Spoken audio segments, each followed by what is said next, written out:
É com imensa satisfação que os recebemos hoje aqui para esta que é a primeira edição do Fórum Poliri América. Os realizadores deste evento, a AFIDAMP, a FACOP e a ISA, gostariam de agradecer a todos pela participação.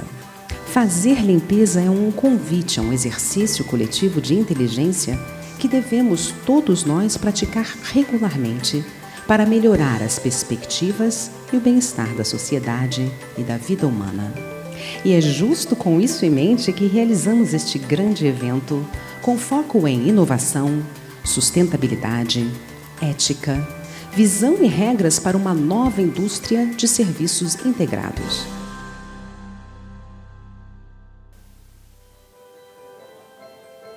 A limpeza afeta diretamente a qualidade de vida das pessoas. Em qualquer lugar, ambientes limpos reduzem as chances de contrair doenças, aumentam a produtividade dos colaboradores e atraem pessoas. Limpeza é fundamental, por isso precisamos mudar a cultura. Limpeza não é custo. Ao usar produtos profissionais, ela se torna benefício. É preciso simplificar. Processos de limpeza corretos, adequados a cada ambiente, aumentam a vida útil da superfície, do local e do imóvel. Reduzem tempo e recursos. O setor de limpeza e conservação emprega formalmente mais de 1,6 milhões de pessoas no Brasil.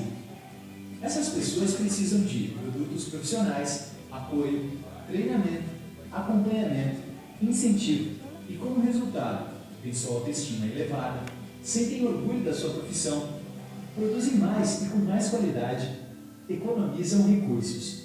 A Spartan trabalha para engrandecer e valorizar o setor de limpeza profissional, desenvolvendo produtos de máxima qualidade, investindo em tecnologias sustentáveis, oferecendo equipamentos e acessórios que simplificam e garantem o melhor resultado, capacitando as pessoas e as transformando em profissionais de limpeza. Spartan, mudando a cultura, simplificando a limpeza. E neste próximo painel, os princípios e a efetividade da dignidade coletiva para o futuro das empresas e o impacto na cadeia produtiva do seu negócio serão apresentados. Vamos então juntar as nossas mãos para receber os nossos painelistas. Retornando ao palco agora como panelistas, Ricardo Vaccaro, diretor-geral da RL Higiene.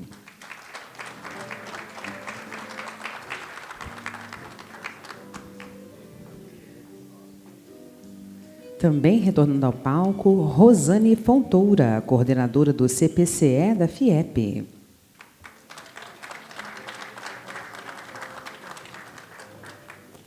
Josias Cordeiro, presidente do WTC Sul.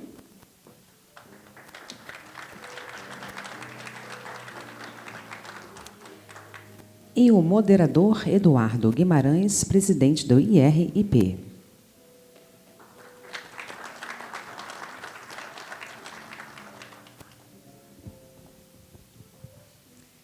Queiram se acomodar. Senhor moderador, o painel é todo seu.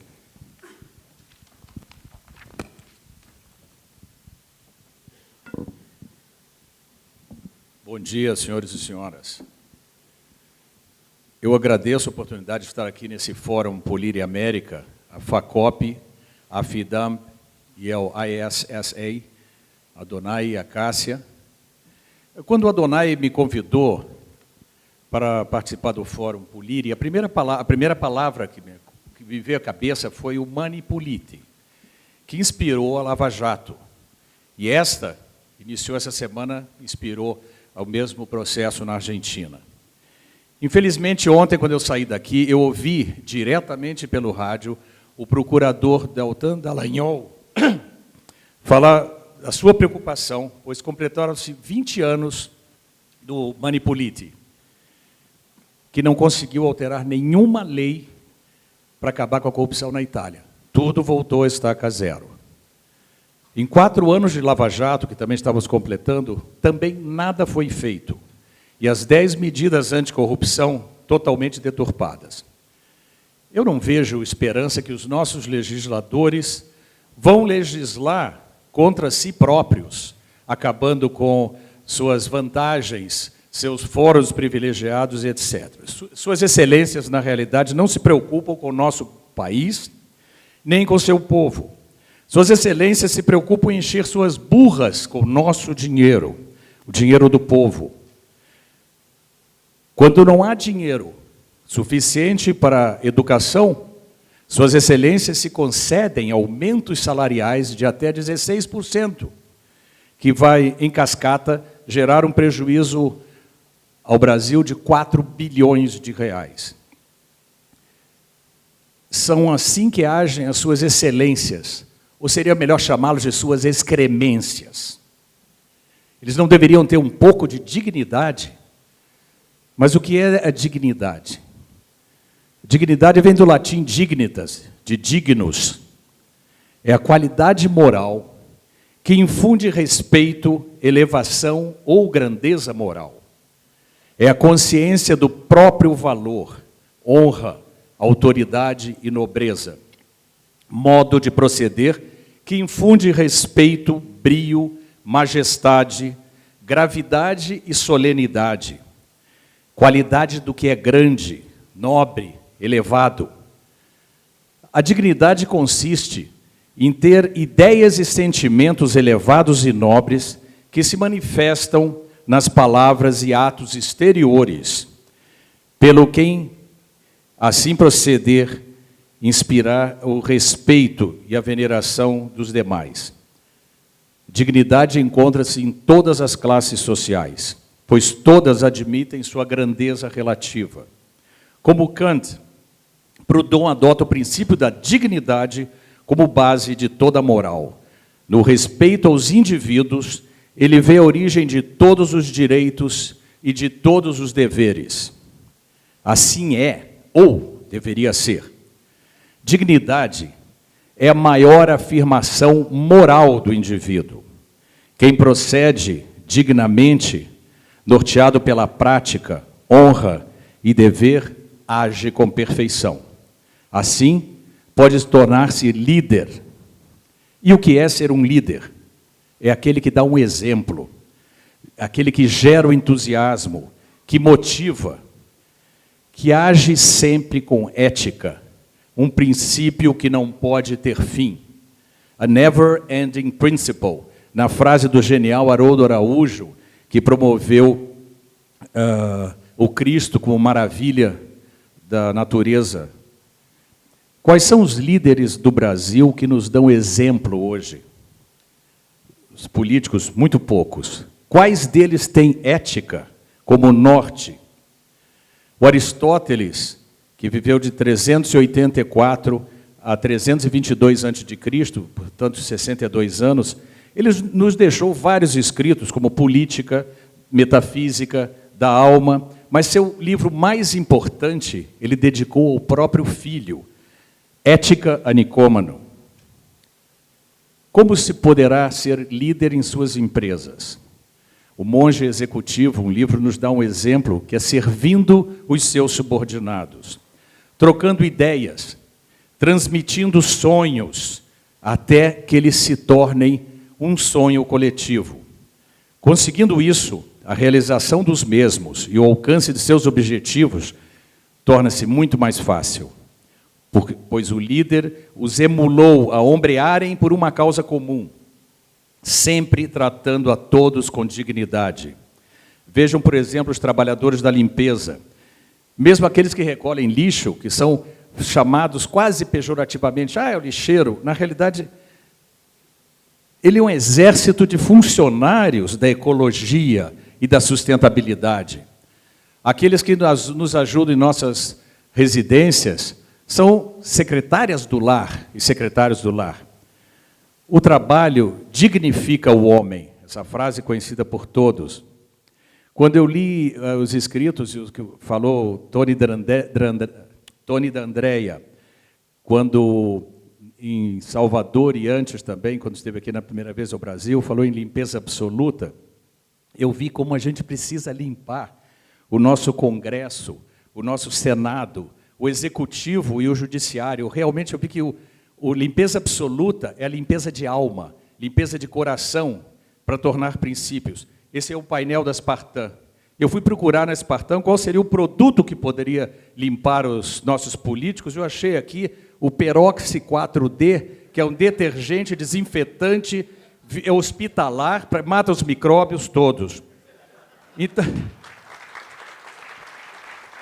é o único produto que eu vejo que pode nos livrar desses ácaros, dessas bactérias da democracia, dos vírus de ébola que sangram eternamente o dinheiro do povo.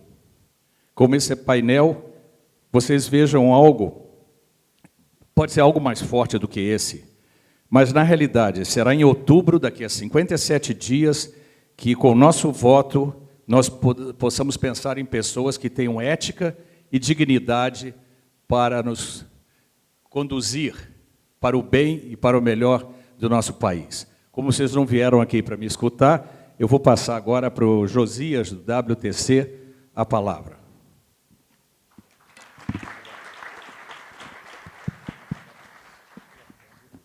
Bom dia a todos. Grande prazer estar aqui falando para vocês. Agradeço aí ao Adonai e a Cássia pelo convite. Uma honra poder falar num evento dessa envergadura, dos maiores, de um segmento que são dos maiores empregadores no Brasil. É realmente uma iniciativa muito bacana ter trazido esse evento para cá. A gente tem necessidade de ter esse tipo de discussão no Brasil. Parabéns, viu? Eu sei que não é fácil trazer esse tipo de evento para cá e parabenizo aí pela competência que vocês tiveram na organização.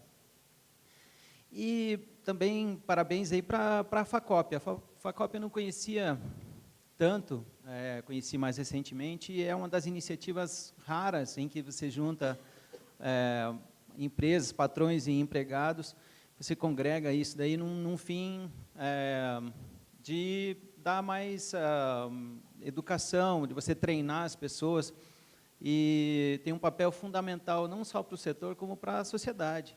Achei muito legal, viu? Parabéns. Parabéns pela iniciativa e pela acabativa também, né? Porque os resultados que estão aí falam por si só. Muito bem, o meu objetivo aqui hoje é trocar experiências com vocês, falar um pouquinho de dignidade. Muito interessante, né, esse limpeza como valor absoluto. Refleti bastante sobre o tema ao longo do período aí que eu tinha. Aliás, eu fiz a apresentação um monte de vezes, porque tem tanta coisa que dá para refletir.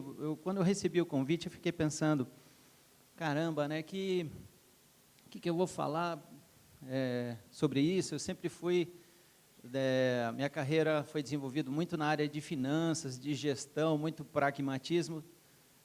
Quando a gente começa a se debruçar objetivamente sobre o tema, nós percebemos que isso aí está linkado na sociedade toda, não só como pessoa física, mas também nas corporações.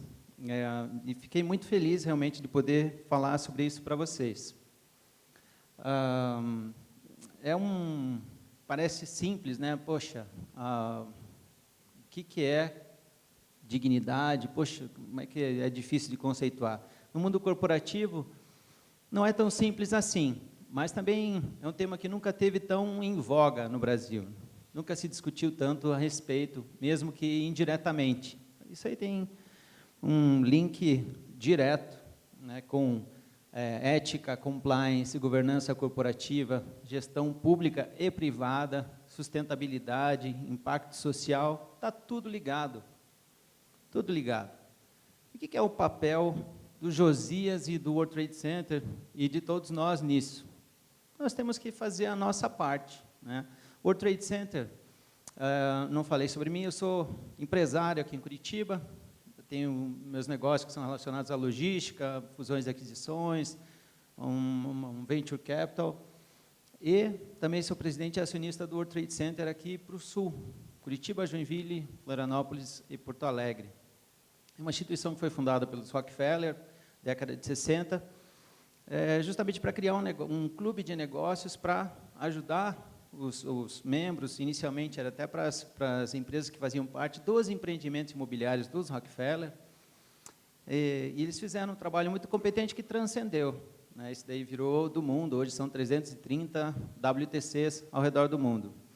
E, por ser uma rede, a gente discute o tempo todo essa questão de ética, de que tipos de projeto que nós vamos estar envolvidos, que tipos de membros nós queremos no WTC, quem nós queremos que esteja na nossa rede para ajudar as pessoas a fazer negócio. Se a gente tem um elo quebrado ali, uma pessoa que quebra isso tudo, isso aí é como a maçã podre, isso aí vai passando de um para o outro de uma forma, então, muitas vezes tem que ter a cláusula expulsatória, nos casos em que nós julgamos que a empresa não agrega ou não faz sentido para nós em vários aspectos, né?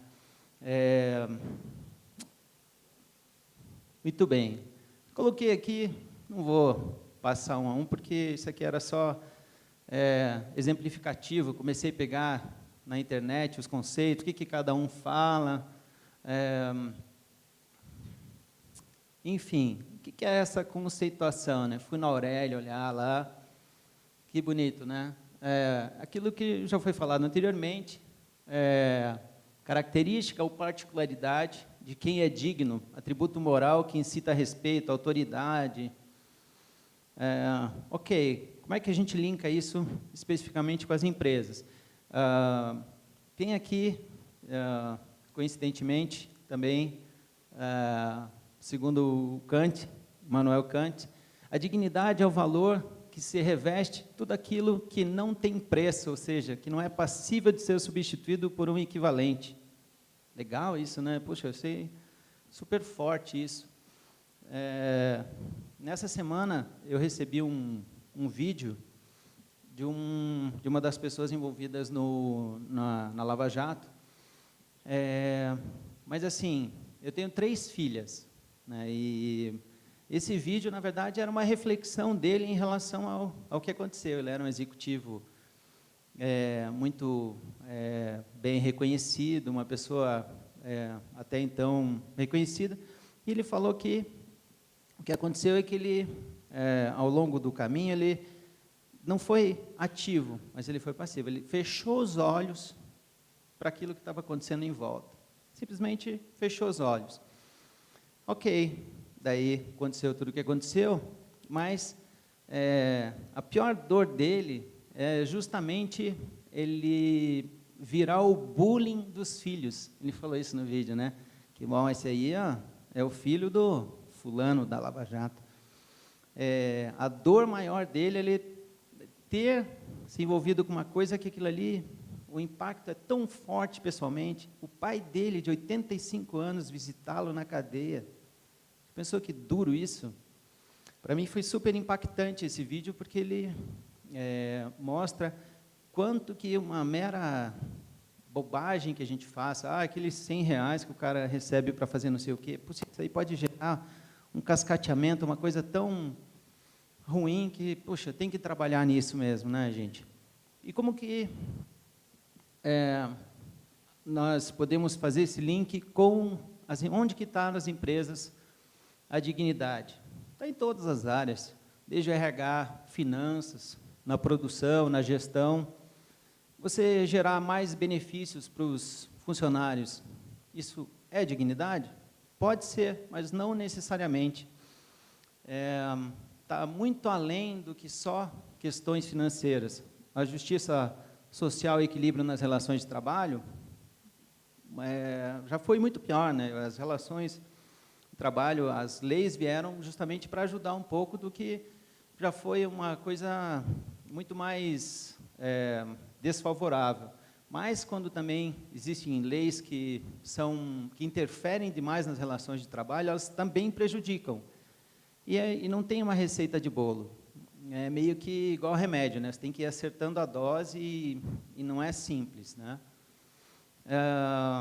Uma coisa que é importante, tem que ter gestores treinados para serem justos. Eu trabalhei já em várias grandes multinacionais. Algumas eles eram treinados sim, outras não.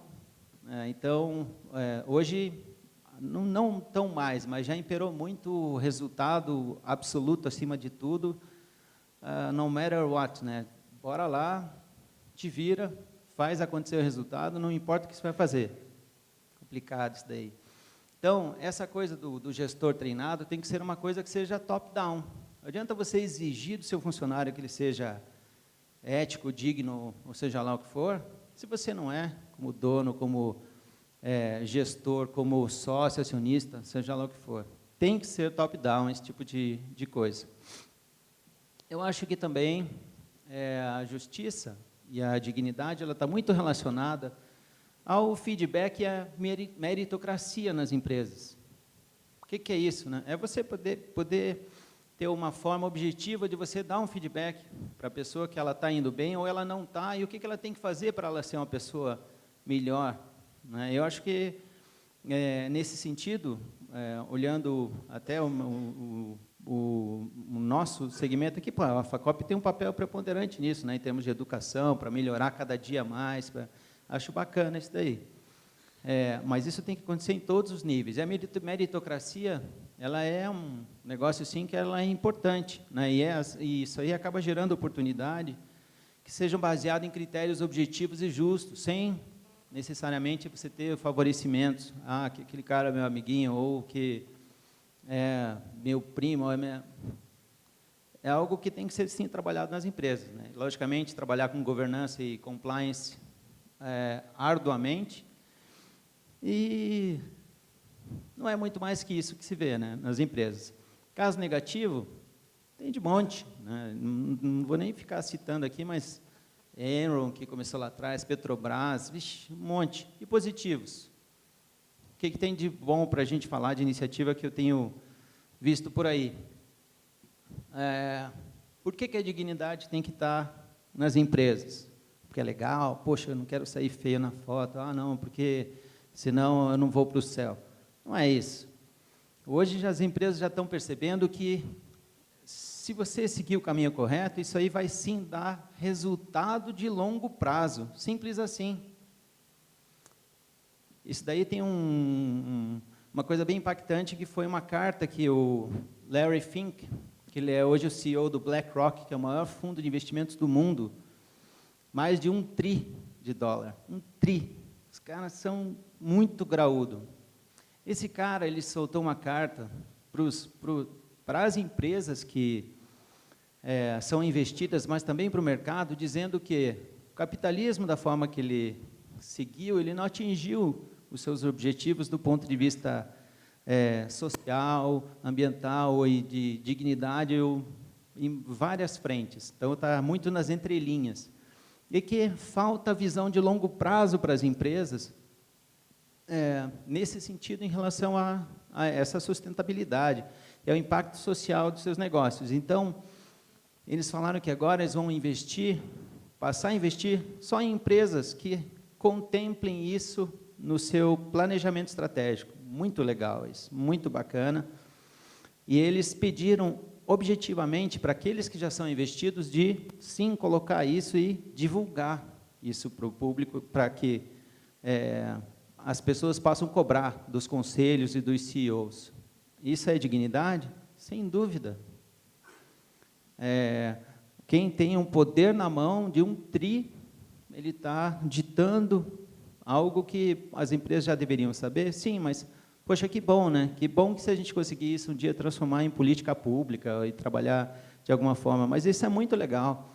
Isso aqui é alguma coisa que a gente pode copiar e trabalhar com as startups que estão perto do nosso lado, as empresas que estão nascendo agora, ou trabalhar de alguma forma. Falar um pouquinho de outras iniciativas que eu tenho visto por aí, que são muito interessantes também.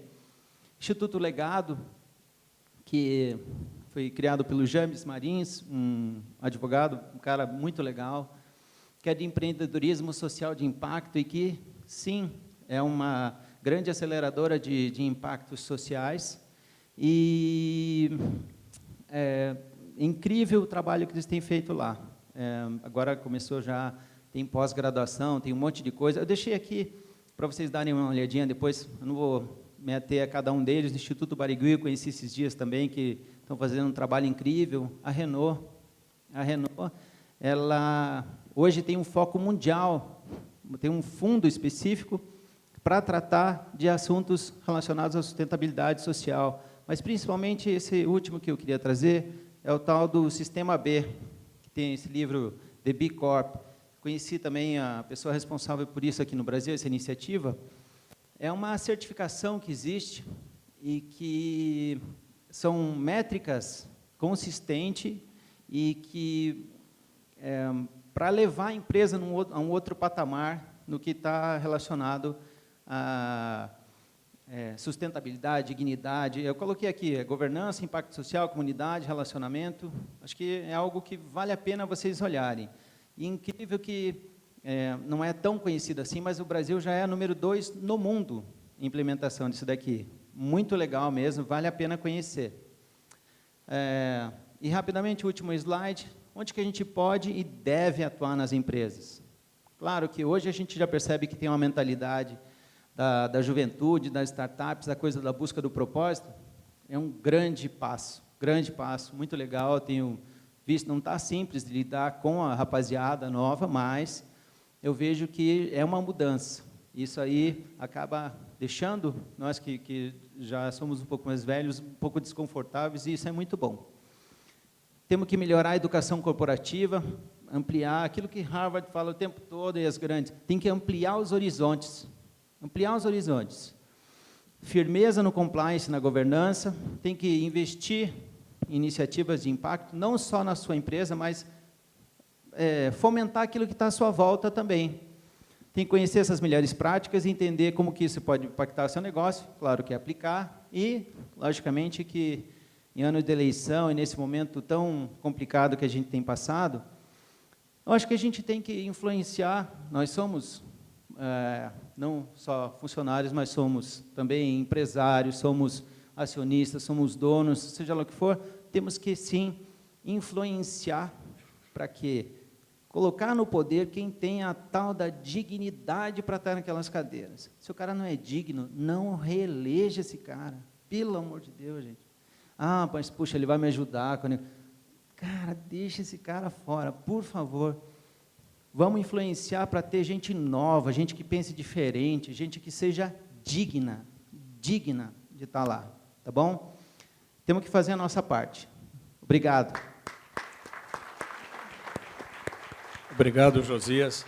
Eu estou me lembrando que Immanuel Kant, quando ele fala que a dignidade é aquilo que não tem preço, a gente pode dizer isso dos nossos dignatários.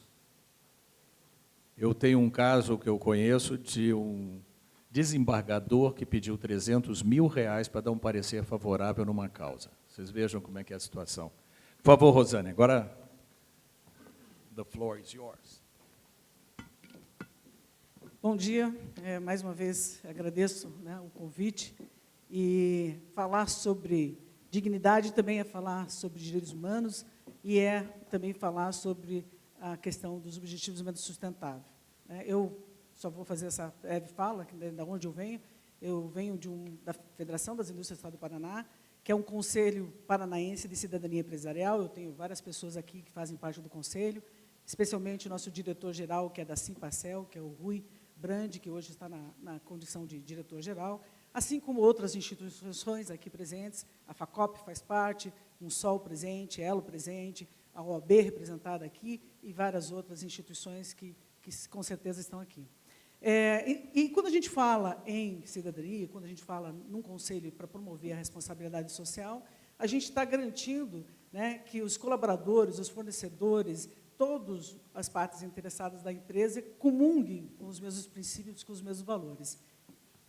E, para isso, a gente vai fazer aqui, eu não vou me ater na questão, algumas definições que já foram colocadas aqui, mas alinhar, que é o nosso grande exercício, alinhar Pacto Global, alinhar ODS a essa questão da dignidade.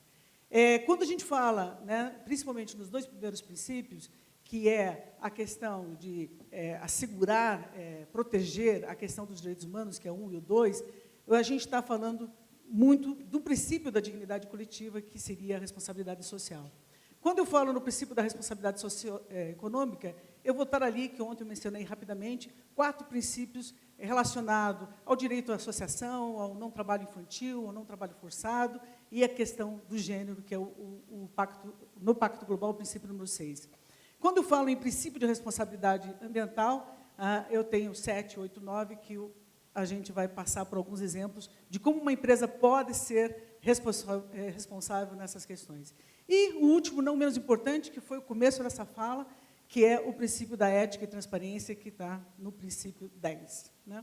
Quando a gente fala também de dignidade, a gente fala em emprego digno. Né? A OIT, né, a Organização Internacional do Trabalho, fez essa definição. E vamos fazer algumas reflexões a respeito desse tema. Uma definição de 99, que diz que o conceito do trabalho decente sintetiza, né, na medida que ela tem a missão de promover oportunidades para que homens e mulheres, portanto, vamos fazer o grifo nas mulheres, obtenham um trabalho produtivo de qualidade, em condições de liberdade, equidade, segurança e dignidade humana, sendo considerado condição fundamental para a superação da pobreza.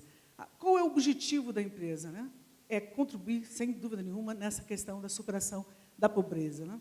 A pirâmide, ela é grande, ela é cheia, e a gente tem que fazer, cada um seu papel, os políticos fazendo o seu papel, suas políticas públicas, seus programas, as empresas fazendo o seu papel, as organizações da sociedade civil e, assim, os demais atores. Né? Redução das desigualdades sociais e garantia da governabilidade democrática para o desenvolvimento sustentável. Tudo que a gente está falando aqui é para chegar ao desenvolvimento sustentável. E, quando a gente fala em governabilidade e democrática, se o Estado não funciona, alguém vai acabar funcionando. A gente sabe que tem muitas empresas que estão fazendo o seu papel e estão funcionando.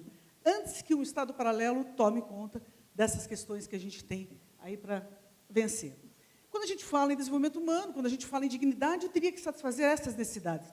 A nossa colega mexicana já falou sobre Maslow, as necessidades básicas. Na base, eu tenho aquela necessidade de comer, beber, né, das emoções, do sentimento.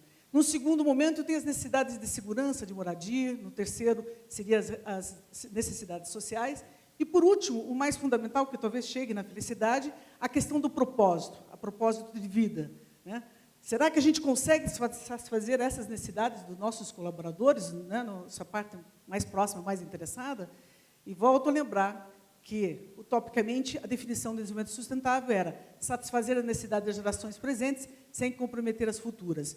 No Brasil, a gente faz um esforço para dar dignidade humana, pelo menos para ter a base da pirâmide ali sendo atendida. Eu vou passar, porque foi trabalhada a questão dos conceitos, e aqui, vamos fazer uma viagem em relação aos objetivos e a questão da dignidade. Na primeira questão, a gente tem 2,2 bilhões de pessoas no mundo que vivem na pobreza. 700 milhões na extrema pobreza. O que é estar na extrema pobreza? Provavelmente você tem um colaborador, um funcionário, que está nessa condição. Significa de receber 1,90 dólares por dia. Né? Seriam, arredondando, R$10. O que a gente faz com R$10? Todo mundo vai poder dizer que não faz nada. Vamos pensar no nosso salário mínimo? R$30 por dia. É difícil. E é por aí que a gente tem que pensar. E daí a gente tem um objetivo específico, meta específica dentro das 169 metas, que vai dizer que você tem que proteger os direitos trabalhistas e promover ambientes de trabalho seguros e protegidos para todos os trabalhadores, aí incluindo pessoas migrantes, mulheres e assim por diante. Quando eu falo na questão, que também é um direito que tem a ver com a dignidade, o direito ao alimento, o alimento nutritivo, né, que todos precisam antes de enfrentar um dia de trabalho, aqui a gente tem que 815 milhões de pessoas no mundo dormem com fome. Duas realidades diferentes. Uma família australiana, o que consome numa semana, e uma família africana que consome uma semana. Claro, padrões diferentes e situações diferentes, mas essa é a desigualdade do mundo. Esses valores que eu estou trazendo aqui, essas informações, são os indicadores globais. A gente não vai dar conta de resolver o mundo, mas a gente chama a atenção dos senhores, pensar global e agir local. Então, no portal ODS, que eu comentei ontem para vocês, além desses indicadores, né, que tem algumas leituras de Brasil, Paraná, Curitiba ou o município de vocês. Conhecer a realidade de cada município é fundamental. Na questão do objetivo número 3, né, que tem a ver com a questão da saúde, infelizmente, 6 milhões de crianças, cada ano, antes dos 5 anos, morrem no mundo. Metade dessa morte tem a ver com o objetivo anterior, que é a questão da alimentação. Né? O que a gente pode fazer em relação a isso? Localmente, na questão de garantir a dignidade da pessoa que vem trabalhar com problemas de saúde, né? Infelizmente, questão oncológica, câncer, hoje é uma realidade, ou na família, ou na própria pessoa, o quanto a gente pode fazer a diferença para essas pessoas. Na questão da educação, que eu ontem comentei, né, como um remédio genérico para todos os objetivos, ali está a figura, né, da possibilidade de que ele seja a solução, nós temos 264 milhões de crianças que estão fora da escola. Vamos falar nas metas? Meta 8,6, que é dos empregos dignos, caberia a todos os senhores aqui presentes, né, fomentar a capacitação, a proporção, principalmente na questão dos jovens, sem emprego, educação ou formação, que é uma das metas, ou então lá no 8,5, alcançar um emprego digno, pleno e produtivo e trabalho decente de todos os homens e mulheres, e assim por diante. Na questão da desigualdade, objetivo 10, né, eu trouxe aqui a imagem de Vila Torres, ela foi citada ontem, e eu moro Botânico, eu ando 5 quadras para chegar no meu trabalho ali, que é a FIEP. Né? Eu tenho uma expectativa de vida de 80 anos e um IDH do município de 0,92. Eu moro num país de primeiro mundo. Em compensação, se eu andar 5 quadras, e eu não faço isso por medo, na Vila Torres eu tenho uma expectativa de 69 anos e eu tenho um IDH de 0,62. Então, não precisa ir muito longe para ver que tem pessoas que não vivem em condição digna. Né? Na questão do consumo sustentável, enquanto poucos consomem muito e produzem muitos resíduos, eu tenho muitos com pouco. Né? Então, em cima, uma criança super atendida na questão do consumo, e embaixo, uma criança que não tem esse acesso, e daí a questão da dignidade, da desigualdade, e assim por diante. Nós já ocupamos, né, 25% a mais do que o planeta pode suportar. Foi citado aqui ontem, agosto, nós, né, ultrapassamos a capacidade aí do planeta, estamos no cheque vermelho, né, usando o cheque especial, na verdade, na conta vermelha.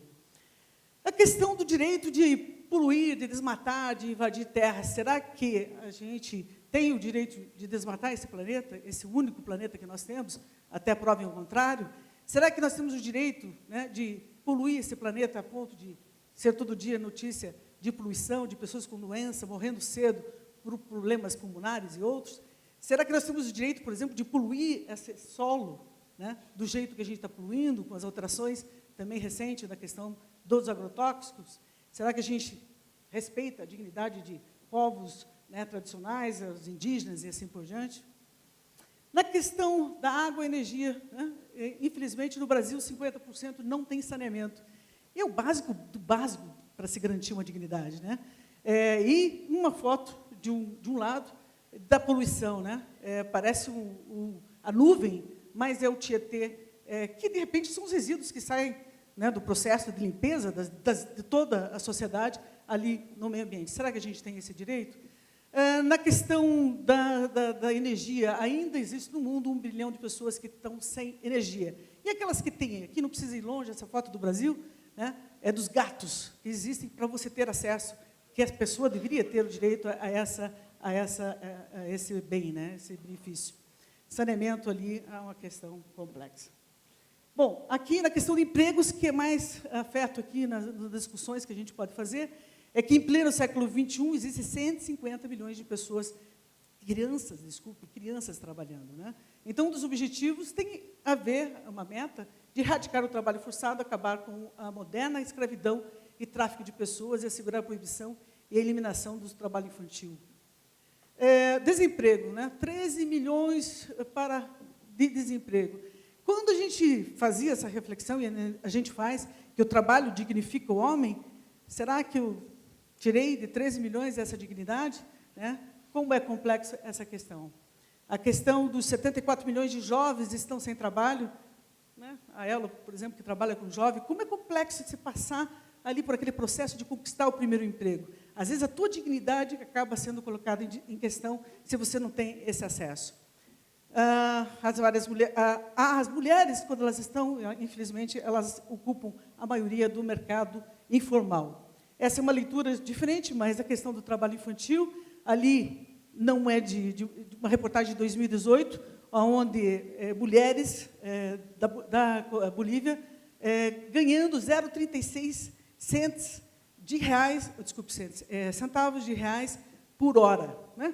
5 reais por dia. Isso tinha ficado assim, surpresa, porque há 20 anos atrás, mais de 20 anos, eu estive na China, e naquela época a grande fala da China era que o custo era 26 centos por hora, a questão da mão de obra. E aqui no Brasil a gente faz isso. Tem gente recebendo R$ 5 por dia pelo trabalho. Né? A questão da exploração, né, da mão de obra, infelizmente, acontece de todas as formas. Se a gente pensar no ambiente interno da empresa, algumas questões eu queria fazer essa reflexão, né, que é o principal conceito da dignidade é o respeito ao outro, né, respeito à integridade física, moral, respeito à autonomia, respeito às necessidades mínimas, e o principal, não coisificar as pessoas. E aqui a gente tem uma foto que mostra o assédio moral, né, que a gente às vezes enfrenta, independente se é do gênero feminino ou não, o assédio sexual, que infelizmente, né, ainda é uma realidade, e já superada pelas leis, mas a questão da revista, que alguns ainda, mesmo que a lei não permita, ainda alguns fazem.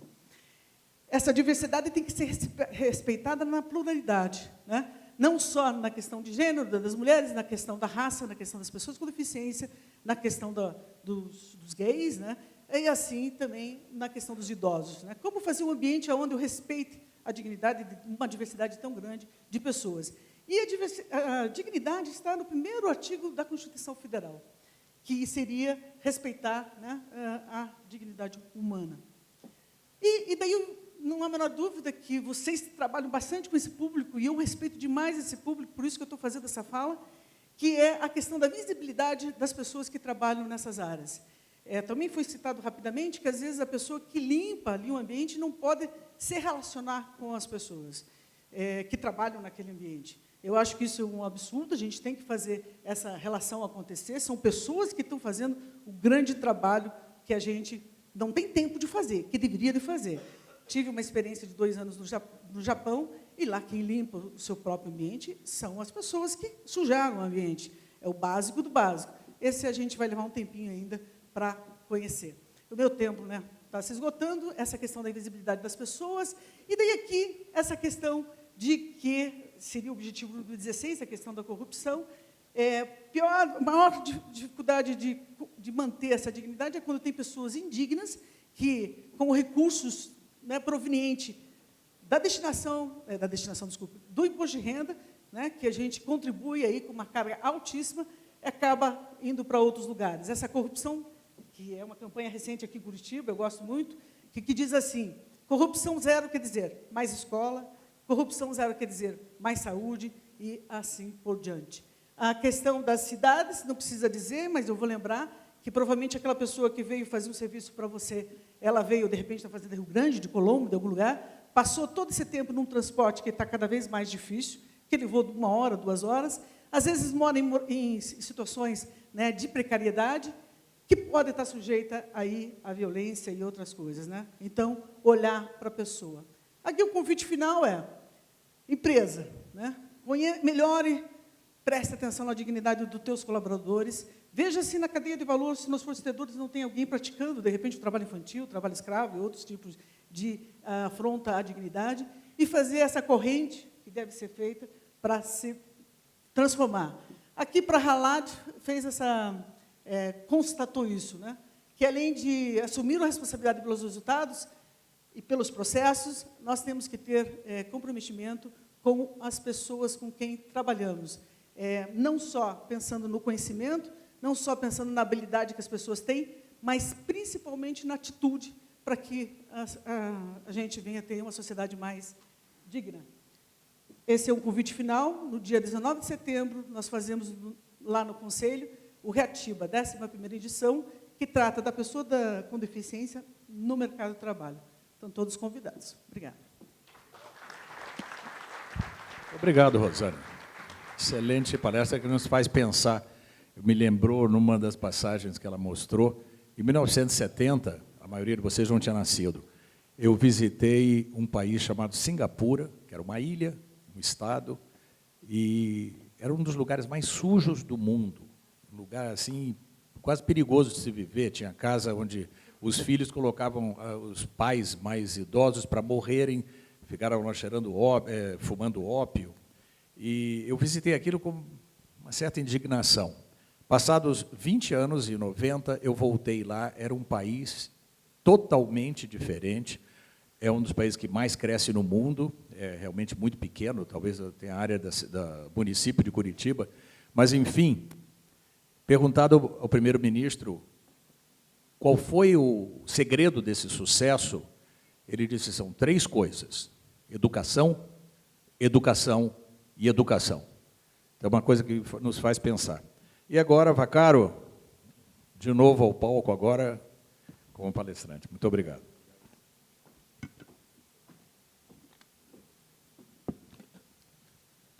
Muito bom dia a todos. É uma honra subir aqui de novo. E queria dizer para vocês o meu primeiro sentimento, que quando eu fui convidado para participar desse painel, eu me senti muito desafiado, porque nenhum de nós aqui, creio que tínhamos conteúdos prontos para falar sobre esse tema. É um tema que está em voga, mas que de uma abordagem que precisava ser construída. Isso me fez pensar, pesquisar, estudar, para poder estar aqui e falar alguma coisa, compartilhar algumas ideias com vocês. Isso foi muito bom para mim, né? Me fez crescer, me fez pensar muito sobre o tema. E, por isso, agradeço de coração o convite e o desafio para estar aqui nesse painel. E, para começar, eu queria compartilhar com vocês, já fazendo uma pergunta, que é: o que nós fazemos hoje de que, no futuro, sentiremos arrependimento ou vergonha? Não se trata de julgar as pessoas a partir do passado com o que a gente conhece hoje, a partir da moral de hoje, mas é importante a gente prestar atenção no que a gente está fazendo para não ser parte de um julgamento da história sobre o que nós podemos ter feito, o que poderíamos ter evitado, pelo menos, de fazer, ou encerrado e antecipado as suas coisas. Como essa, por exemplo, na minha cidade, a Cracolândia, que todos vocês conhecem, com certeza. É uma cena que a gente vai no cotidiano se acostumando e parece que faz parte da paisagem. Uma das cenas mais indignas que existem. A gente frequenta a Sala São Paulo, uma sala magnífica de concerto, e essa praça fica ao lado da Sala São Paulo, e isso vai fazendo parte da paisagem como se fossem as árvores ou os prédios que estão lá dentro, lá na cidade. Até pouco tempo atrás, né, não deixa de ser surpreendente que eventos históricos e comportamentos e regras moralmente aceitas no passado, até algumas bem recentes, como essa do apartheid na África do Sul, hoje são unanimemente condenados. Como também, né, num país extraordinário como os Estados Unidos, até muito recentemente havia discriminação em lugares específicos para brancos e negros, e hoje isso é absolutamente condenável e condenado, né? Bom, se o conceito de dignidade muda no tempo, como é que a gente olha, então, à luz de hoje, né? Como é que homens e mulheres do século XXI podem olhar para este fenômeno da dignidade e da moral? Eu trouxe aqui, né, a Copa do Mundo na Rússia, inspiração, né, uma obra magnífica do magnífico escritor o russo, o Dostoiévski, onde ele traça uma linha inequívoca da dignidade, quando ele diz que a pobreza não é defeito. Isso é uma verdade. Mas a miséria, meu caro, a miséria é defeito. Na pobreza ainda o Senhor preserva a nobreza dos sentimentos inatos, já na miséria ninguém o consegue. E nunca. Em 1866, esse personagem extraordinário desse livro, Marmeladov, faz essa reflexão numa Rússia miserável sobre uma linha que separa a dignidade humana. Em princípio, a dignidade é um atributo do indivíduo. Eu não vou ser repetitivo, que todos seguiram esse caminho, todo mundo começou a pesquisar do mesmo jeito que eu. Quando você não sabe onde você está, começa pelo dicionário, qual é o significado da palavra. E já foi falado pelos meus colegas aqui, é um atributo da pessoa, dignidade, sentir-se digno, né? É uma qualidade moral e é resultado de um comportamento nobre, elevado, respeitador de valores morais. Onde concluímos que a dignidade reside no ser moral do homem. E essa dimensão do indivíduo está na percepção, é como eu percebo o outro e como sou percebido, né? quando a gente diz aquele fulano não tem dignidade, ele não é digno de alguma coisa, é um atributo da pessoa. E aí vem uma dificuldade, como é que a gente transporta esse conceito para o conceito de dignidade coletiva? E aí, vou recorrer a outro filósofo, né, o Hegel, que quando esse conceito passa do indivíduo para o coletivo, se faz necessário traduzir o que o Hegel chamou de imperativo jurídico de cada um respeitar o outro como pessoa. Podemos afirmar que quando o conceito da dignidade passa do individual para o coletivo, ele exige um contrato com o outro. Sai do campo da percepção e exige um contrato com o outro. E, consequentemente, ele passa do plano para o plano concreto do contrato social, onde todos nós temos as nossas regras morais. O contrato social é uma criação da Revolução Francesa, fato histórico que dá início à democracia moderna. E ele é fundado no respeito e a participação de todos e que tem a forma concreta numa Constituição elaborada por todos e para todos. A Declaração dos Direitos do Homem, em 1948, já na sua introdução, ela fala de dignidade também, nos seus princípios, nos seus considerandos. Ela diz já dois temas que, considerando que o reconhecimento da dignidade inerente a todos os membros da família humana e seus direitos iguais e inalienáveis constitui fundamento da liberdade, da justiça e da paz no mundo. Bem como, considerando que as Nações Unidas reafirmaram na Carta sua fé nos direitos fundamentais do homem, na dignidade e no valor da pessoa humana. E no Brasil, como já foi mencionado, a nossa Constituição de 1988, que hoje é tão criticada, né, porque só tem direito, não tem dever, aquela coisa toda, mas como princípio básico, ela foi fundamentada no princípio da dignidade coletiva.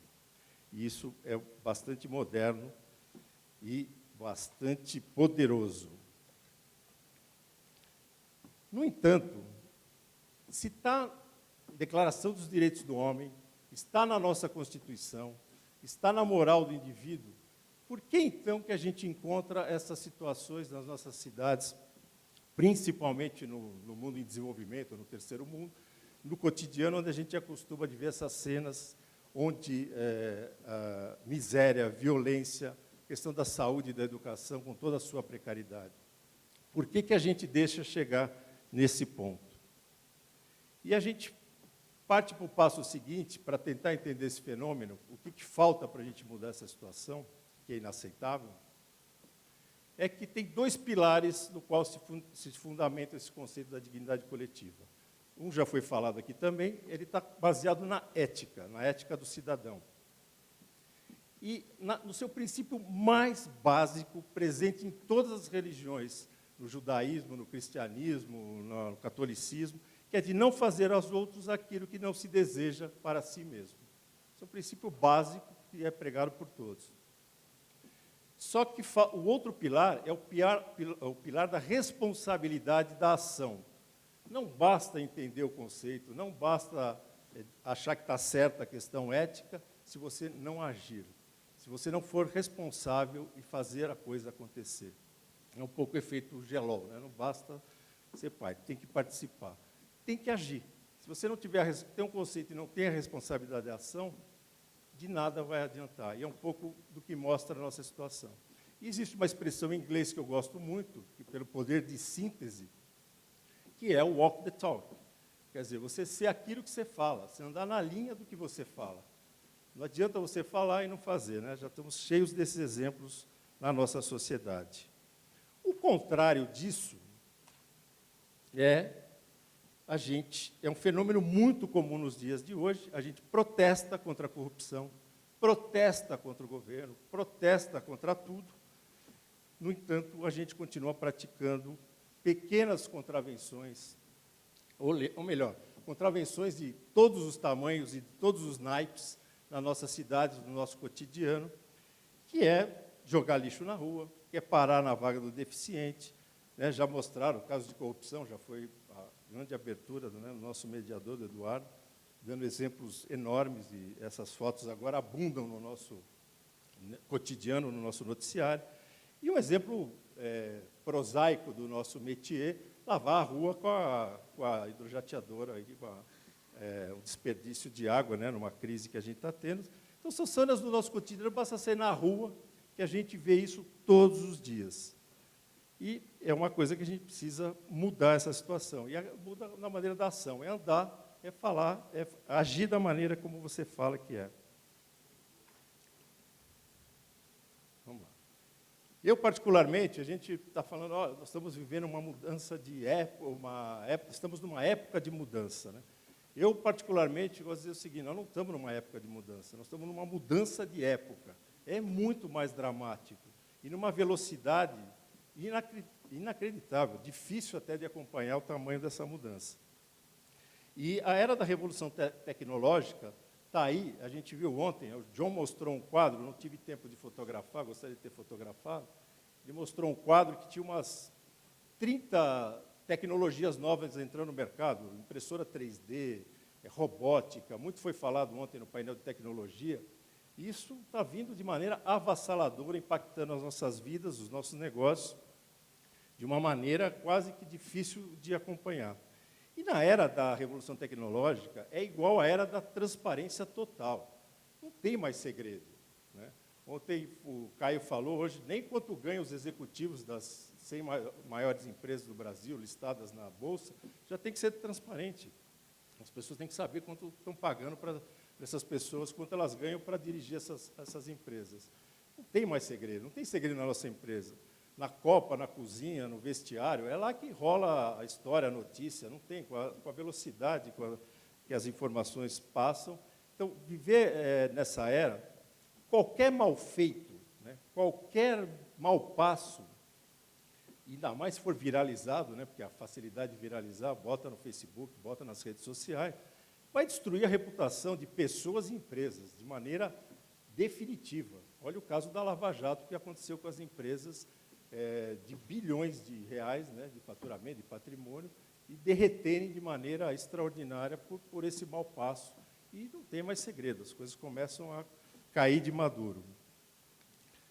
Agora, eu queria fazer um esforço adicional, e é aí que eu comecei a pensar, e não quero que vocês me achem pretensioso, comecei a refletir em relação ao mercado de higiene e limpeza profissional. O que eu poderia propor de diferente baseado nesses conceitos e nesses princípios de dignidade coletiva?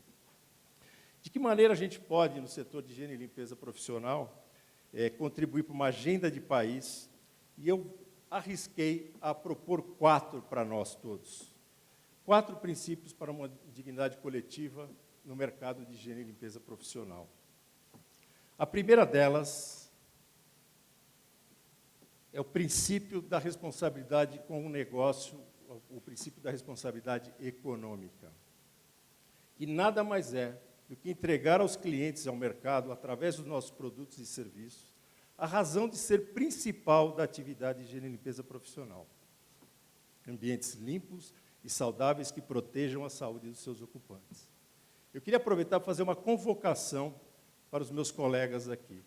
A gente não vende produto de higiene e limpeza, a gente não vende serviço de higiene e limpeza. A gente vende ambientes limpos e saudáveis. Isso faz uma diferença danada. Isso tem valor.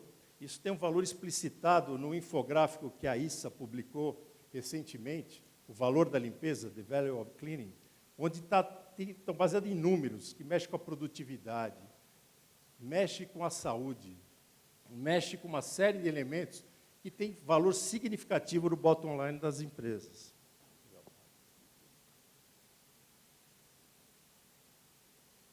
E também, estão falando do valor, a limpeza como valor absoluto, então o valor da limpeza é muito mais do que produtos e serviços. Nós mexemos na empresa de uma maneira importante. Isso dignifica o nosso trabalho. E nós, que estamos liderando esse setor, nós temos a obrigação de liderar esse processo de criação de valor. E nos fazermos respeitados pela nossa competência e pelo nosso valor real.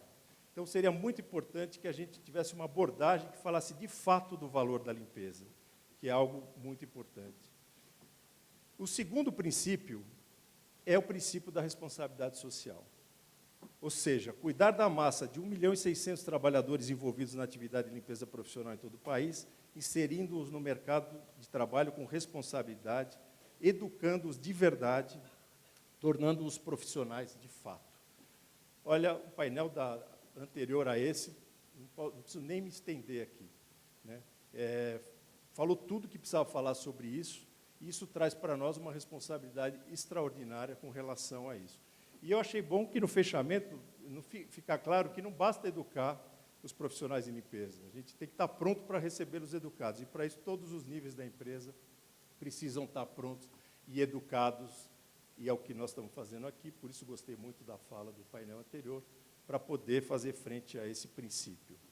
O terceiro princípio é o princípio da responsabilidade ambiental. Cuidar do meio ambiente, considerando os 3 milhões de toneladas de produtos químicos e 1 milhão de toneladas de papéis sanitários que despejamos todos os anos apenas no Brasil, sem falar no descarte da sujeira resultante da atividade de limpeza profissional. Essa conexão nossa com o meio ambiente é direta, não tem, falei ontem isso, não vou me repetir, mas nós temos que cuidar disso, e isso é um princípio básico se a gente quiser ser feliz no futuro. E o último é o princípio da ética e transparência nos negócios. Não subordinar a coisa pública ao interesse privado, à luz de que 60% do mercado de terceirização de serviços e de boa parte do mercado de produtos de limpeza profissional são consumidos no país pelo governo nas 3 dimensões, federal, estadual e municipal.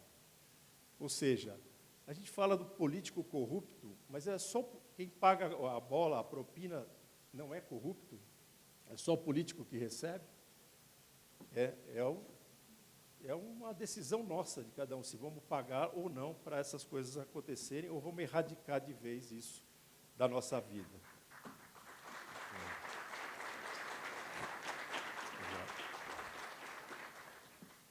E aí, a gente chega, citando mais um filósofo, né, e tentando chegar um pouco no como agora, para não ficar na responsabilidade, eu comecei a me dar conta, quando eu estava fazendo essa palestra, escrevi esses 4 princípios, eu me dei conta que eu estava falando de sustentabilidade. E eu fiz o caminho inverso, eu não fiz o painel de sustentabilidade e cheguei na dignidade. Eu comecei a falar de dignidade e percebi que é a questão da sustentabilidade. E aí vou citar o Hegel de novo, que ele chama essa palavra em alemão, que é Zeitgeist, que é o espírito da época. Sustentabilidade é o espírito da época. Ou seja, você está no espírito da época, é o que te vai compreender isso, e é um pouco que nós estamos tentando fazer isso aqui desde ontem, é o que vai poder fazer mover na direção certa e poder atingir um futuro melhor. Então, o espírito da época é o espírito da sustentabilidade, da vida no planeta, cujos elementos principais são a interdependência, um depende do outro, quanto um do outro e assim por diante, o cuidado com o outro e a natureza, o compartilhamento, o protagonismo, a conexão em rede, a busca da felicidade. Esse é o espírito da época, é o espírito da sustentabilidade.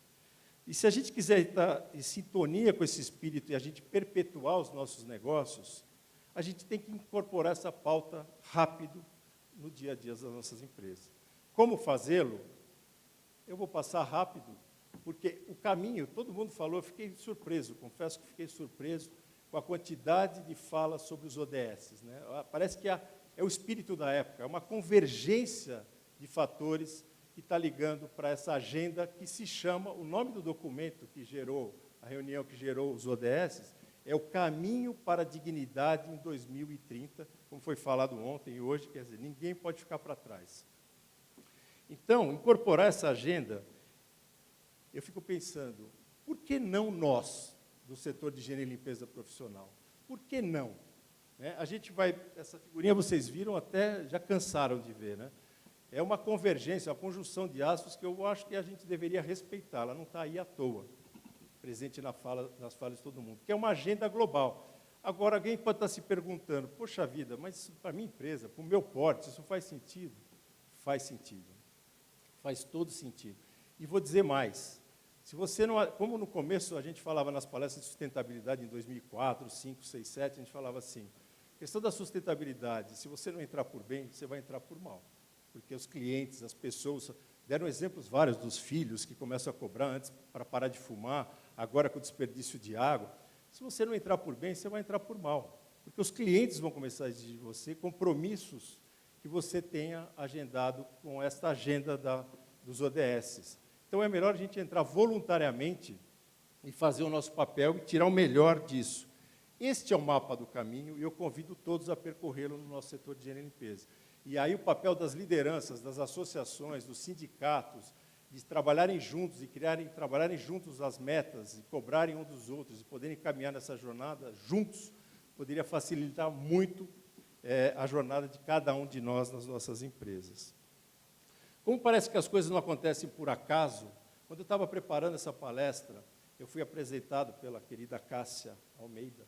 Ela me apresentou, ainda que virtualmente, para Preyansi Mani, uma garota da Índia, que está construindo uma escola para faxineiros, para serventes, para limpeza, com o objetivo de dignificar o trabalho deles na Índia. E especialmente de mulheres, né, jovens. Né, na Índia, vocês podem imaginar a questão da calamidade, se aqui temos, ainda tem isso potencializado em muito. E sabe qual é o nome da escola que ela está criando? Opa, vou pular aqui. O nome da escola dela é School of Dignity. Olha, não é à toa, ela não fez uma escola de limpeza, se chama Escola da Dignidade. Ou seja, a ideia é fazer com que essas pessoas passem a linha que o Dostoiévski criou lá em 1866, da miséria para a pobreza, e que eu espero que não pare por aí. Ao dignificar essas pessoas e o trabalho, certamente elas estarão aptas a evoluir e muito mais. Então, é uma coincidência, se é que posso chamar de coincidência, na cidade de Jamshedpur, na Índia, e que tem a mentoria de um dos patrocinadores da Karcher, da Alemanha, nessa escola, que é uma notícia bastante extraordinária para o nosso segmento. Né? E, para finalizar, eu tenho outro presente que eu ganhei na semana anterior, estava fazendo 2 semanas atrás, quando do centenário do Mandela, eu tirei essa frase de uma carta que ele escreveu para a Winnie, que foi a primeira mulher dele, quando ele estava na prisão. Ele não dizia que era tomar o poder, que a ideia dele não era um grande plano para revolucionar, ele estimulava os parceiros dele, dizendo que a nossa causa é justa, é uma luta por dignidade humana. Muito obrigado. Bom, agradecemos ao Ricardo Vaccaro por essa aula maravilhosa.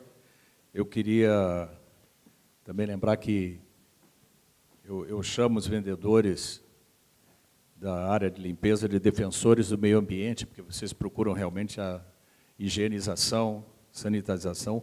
Eu queria também fazer um comentário do nosso artigo 5º da Constituição, foi falado para a Rosana, que todos são iguais perante a lei, e Sacha Guitry, da Academia Francesa, dizia que alguns são mais iguais do que outros. E isso é uma coisa muito verdadeira no nosso país. Aquela figura da lavadora lavando água não foi tirada agora, com certeza, porque ele devia estar usando uma máquina da Crasha que faz economia de água, que a gente sabe. Não é, Crasha? Eu queria também fazer um comentário com o Vaccaro, numa situação que você falou muito sobre a Rússia.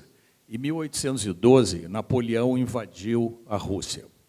O general Kutsov, que era o general de todo o exército russo, começou a recuar. Recuou até Moscou, Napoleão foi invadindo, e Napoleão chegou a Moscou, quando entrou no Kremlin, ele disse que estava pronto para receber a rendição. E não havia ninguém na cidade. Ele ficou indignado, ficaram lá mais uns dias e começou a voltar para a França num inverno violentíssimo, que era um deserto de neve por tudo, sem provisões, porque à medida que Kutsov recuava, queimava as provisões e deixou os franceses sem nada. Quem agiu com maior dignidade? Napoleão ou Kutsov? Queria fazer essa pergunta para o Vaccaro. E também, só um minutinho antes, eu queria cumprimentar e pedir uma salva de palmas para o nosso grande amigo, presidente do BRDE, Orlando Pessutti, ex-governador do Paraná.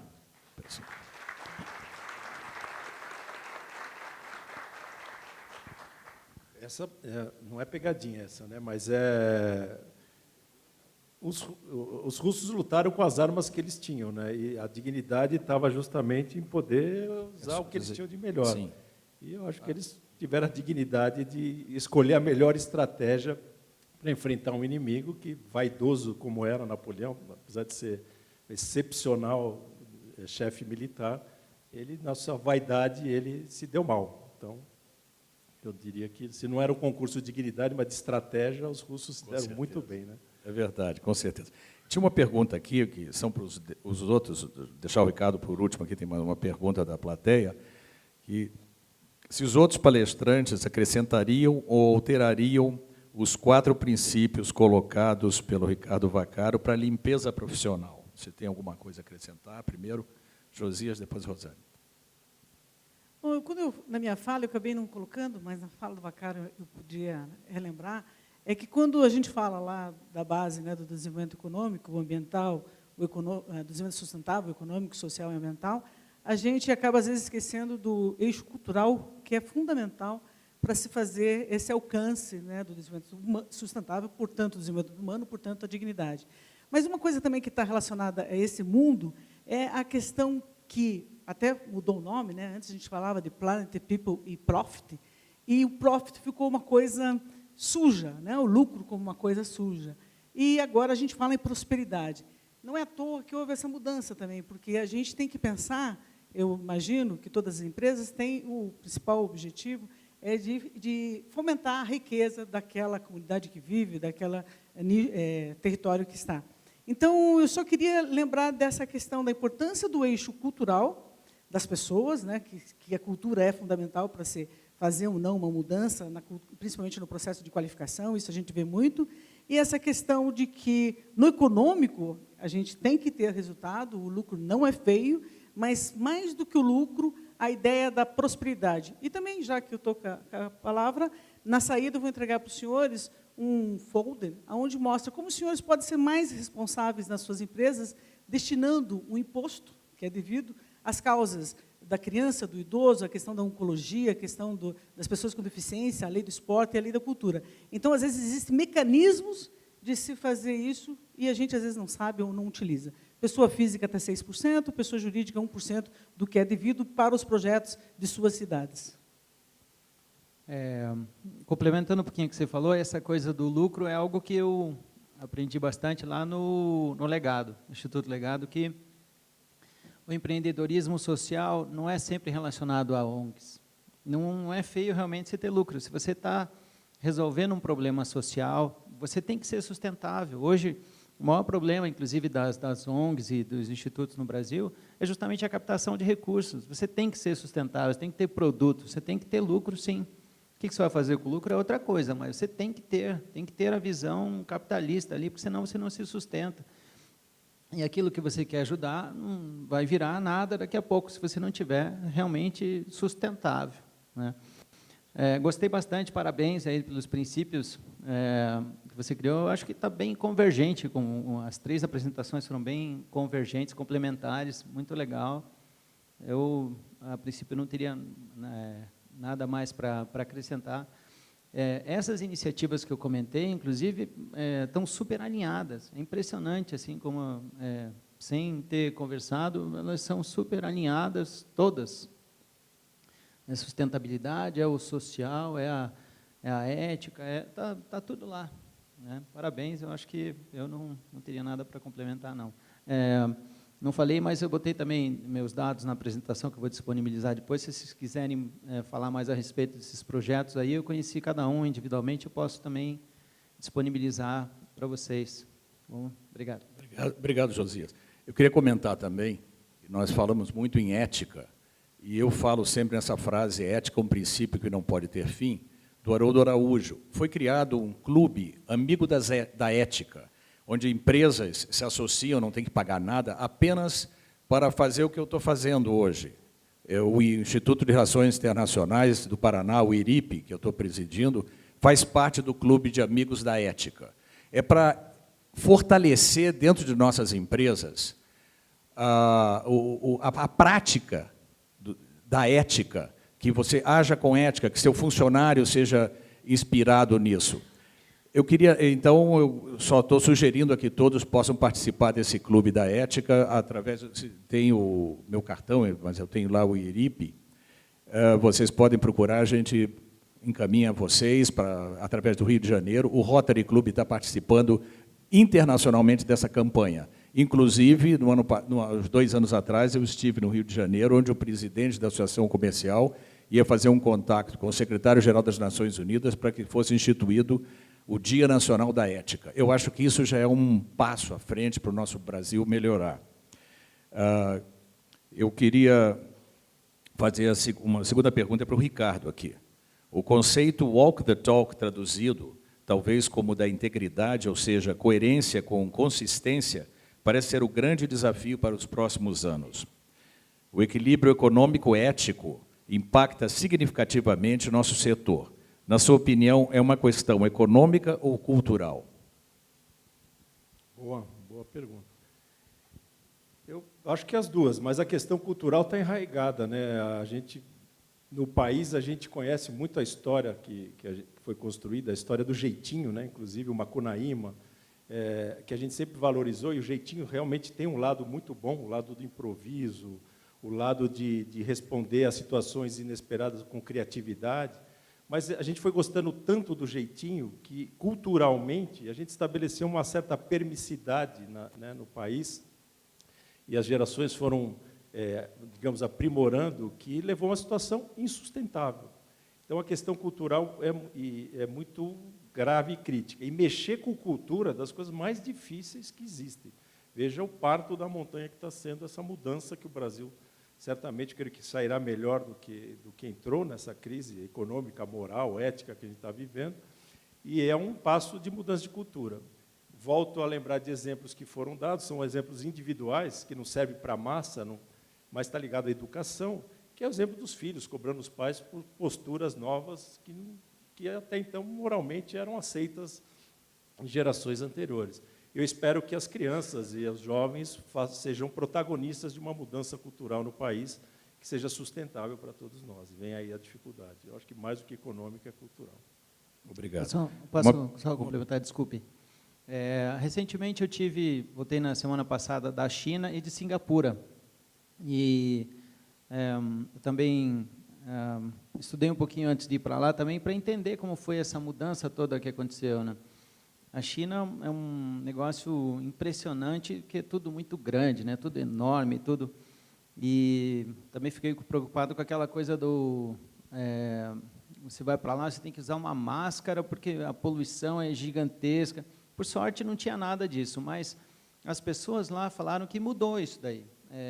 As pessoas estão tentando trabalhar de alguma forma com mais sustentabilidade, logicamente que tem uma massa de dinheiro enorme do governo por trás fazendo isso, porque isso dá retorno, mas vê-se que é possível. Mesmo Singapura, que maravilhoso aquele lugar, não conhecia, é impressionante, assim, é um contraste, inclusive, com a China, que é uma coisa impressionante. Então, dá para mudar, e dá para mudar relativamente rápido. Tem que ter, sim, boa vontade política, mas acima de tudo, no dia a dia, tem que ser um microgerenciamento mesmo, a partir de nós, e as coisas não vai ser o Temer, ou seja lá quem for, que vai dar o negócio. É nós, como empresários, que vamos mudar esse negócio. Então, nós temos que ter nossa atitude, não estou falando só de eleição, estou falando do nosso dia a dia mesmo, né?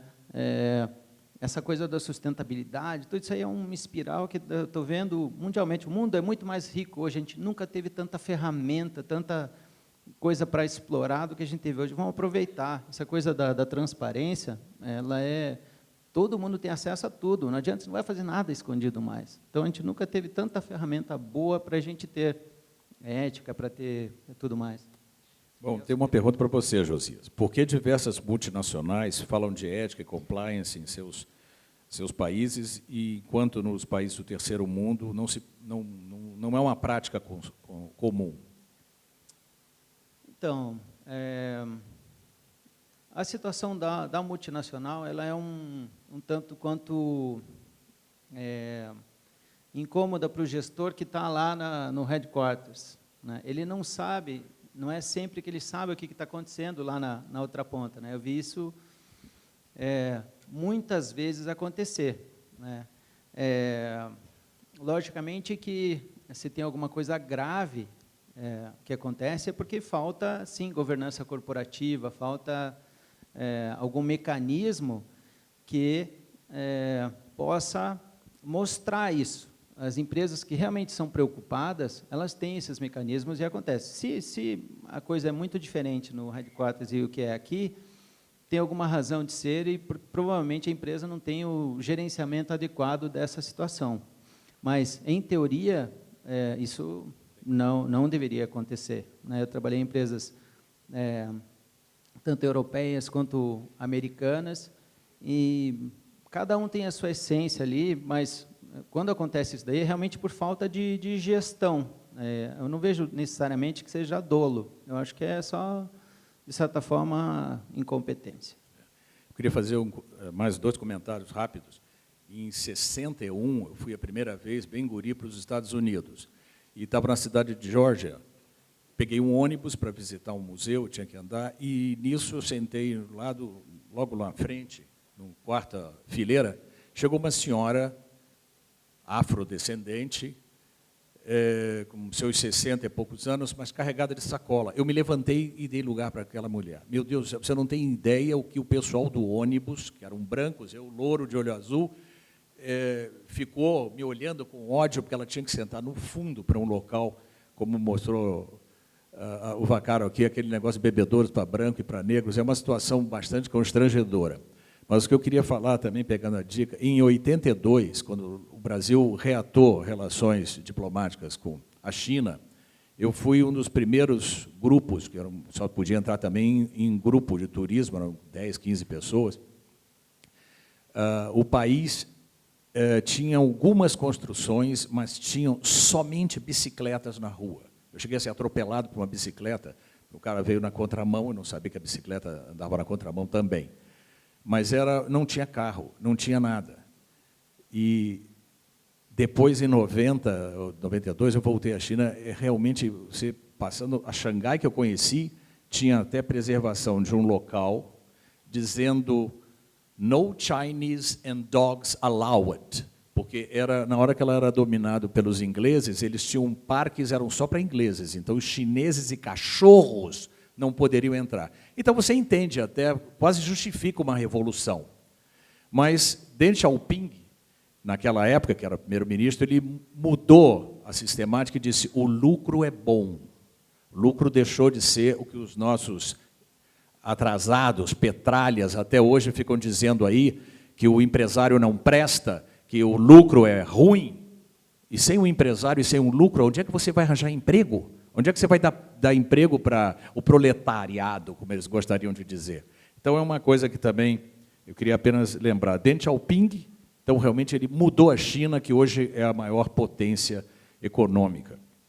A última pergunta aqui, por causa do tempo, vem para o Ricardo. Dentro da cadeia de distribuição, faltam normativas, principalmente no setor de papel e celulose. Qual a sua opinião? Sim.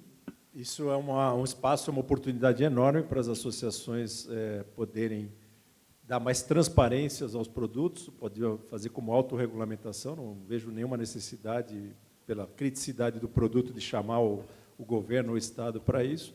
Nós, quando eu era da Abralimp, no início dela, nós tentamos fazer um movimento de autorregulação na cadeia de celulose, justamente os papéis sanitários, para tentar dar mais transparência para os clientes saberem efetivamente o que eles estão comprando, porque talvez para quem não conheça, a celulose e os papéis, eles dão margem a muita insegurança na hora da compra, em sua composição, em sua gramatura, desempenho e tudo mais. Não é uma coisa muito objetiva, exatamente, por incrível que pareça. E aí eu acho que é uma grande oportunidade para a autorregulamentação e as nossas associações do setor para poder dar melhor informação e transparência para as empresas que consomem esse produto. É verdade, Ricardo. Eu me lembro que em algumas viagens, falando com outros empresários, eles dizem: puxa, mas como é que o Brasil está conseguindo ir bem. Isso não é recente, é uma coisa de muitos anos atrás. E eu dizia, ele consegue ir bem a despeito do governo. O governo realmente atrapalha muito o nosso desenvolvimento. Mas eu queria agradecer a presença dos palestrantes. Desculpe a minha sinceridade, às vezes um pouco, talvez, grosseira, e agradecer que acabou o nosso tempo. Muito obrigado a todos. Parabéns.